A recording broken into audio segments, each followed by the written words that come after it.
Welcome to the Alpha Investigators channel. I am a licensed private investigator. Together with my team, I operate a professional investigative agency based in the United Kingdom. Our primary focus is the search for missing persons. In today's episode, I will address the topic of cults.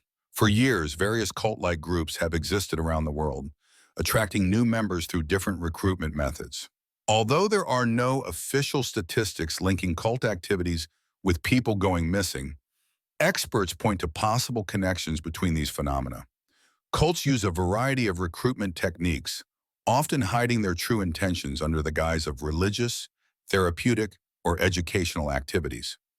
Recruiters may appear, for example, around universities, offering help or inviting people to meetings, which can lead to individuals being drawn into the cult structure.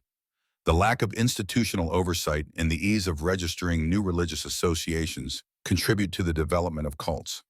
Therefore, it is necessary to raise public awareness about the dangers associated with the cults and to introduce appropriate legal regulations. But what exactly are cults? Cults are closed social groups that operate on the margins of society, often under the guise of religion, therapy, self-improvement, or spiritual development. Although many of them may initially appear harmless or even helpful, their operations are based on highly destructive psychological manipulation techniques. The goal of cult leaders is to gain control over the individual, their thinking, emotions, behavior, and personal life mode.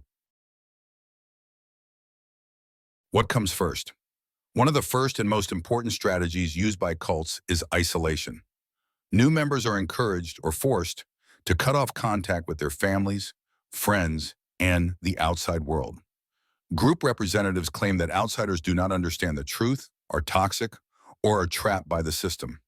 The purpose of isolation is to make the member completely dependent on the group. When a person is cut off from their previous sources of emotional support, they become more vulnerable to the influence of the leader and the rest of the community. The cult becomes their only point of reference, making manipulation and exploitation much easier. The next step in cult operations is control of information and thought. Cults use what is known as insider language, a specially constructed system of terms, metaphors, and meanings that give everyday words completely new, often distorted definitions. This new language not only limits the way members think, but also separates them from external reality. Additionally, cult leaders restrict access to independent sources of information, such as media, books, and the internet. Anything that could challenge the leader's authority or the group's ideology is censored. Members are taught to repeat dogmas without question, and any doubts are seen as a sign of spiritual weakness, rebellion, or the influence of evil forces. Cults operate on the principle of personality worship and absolute obedience. Every destructive cult is built around a strict hierarchy headed by a charismatic leader. This leader is often presented as a prophet, a messenger of God, an embodiment of truth, or the only one who holds the answers to all existential questions. Members are taught to show unconditional obedience to his decisions and commands. Leaders use their position to exercise absolute control over the lives of their followers, deciding who they can contact, what they can eat, when they can sleep, and even whom they can marry. In some cases, leaders force members to commit acts that are against the law or moral code, all under the guise of a spiritual trial or purification. Cults involve financial exploitation. Cults often prey on the assets of their members. They convince them that in order to achieve salvation, enlightenment, or spiritual fulfillment, they must give up everything they own. Members are pressured into transferring property, closing bank accounts, taking out loans, or working for the group without pay. In some cases, so-called tithes are practiced, mandatory monthly financial contributions, often amounting to a significant portion of a person's income. People are led to believe that the more they give, the more grace or favor they will receive. Failure to contribute is seen as betrayal, and disobedience can result in public shaming or exclusion from the group. Cults also involve sexual abuse. In many cults, sexual abuse occurs, targeting both adults and children. Leaders often use their position to force members into physical relations, claiming these acts are spiritual, purifying, or a form of devotion. Victims are taught that resisting the spiritual leader's will is a sign of corruption, fear, or the influence of evil. In a closed and controlled environment where individuals are completely dependent on the group, it is difficult to speak of the possibility of informed and voluntary consent. These abuses are especially destructive because they combine violence with religious manipulation. Cults involve forced labor and physical exploitation. In some cults, members are forced to perform physical labor, often hard, unpaid, and degrading. This work is justified as a practice of humility, a test, or a path to purification.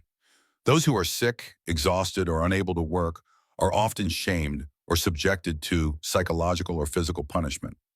Members who express dissatisfaction or doubts are pressured and sometimes even physically abused. In a closed system with no access to outside help, complaints and attempts to escape are virtually impossible.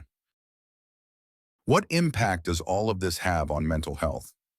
Long-term involvement in a cult leads to serious psychological disorders, including depression, anxiety, identity disturbances, and suicidal thoughts.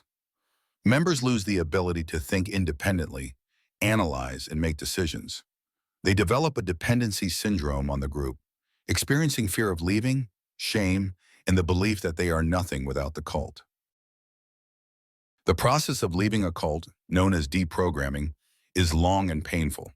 It requires specialized therapy and emotional support, as those who leave the group often feel guilt, confusion, and rejection by the outside world.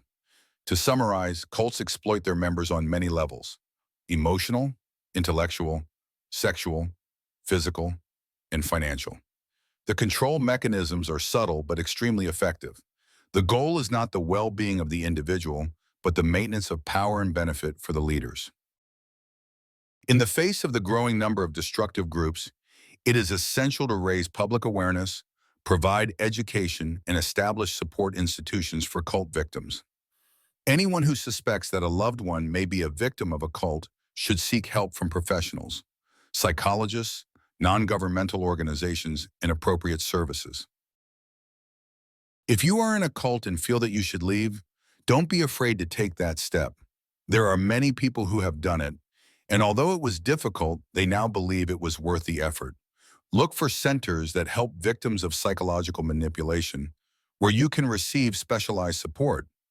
Join online forums that discuss life after cults. Find YouTube channels run by former cult members. We believe that among the isolated members of cults, those who have been ordered to sever ties with their families, there are individuals who are currently listed as missing and have been searched for over many years.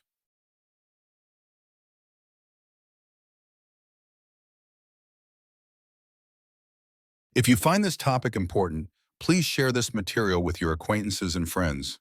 We encourage you to leave comments and we'll be glad for every subscription. Thank you for helping us build this YouTube channel. See you soon.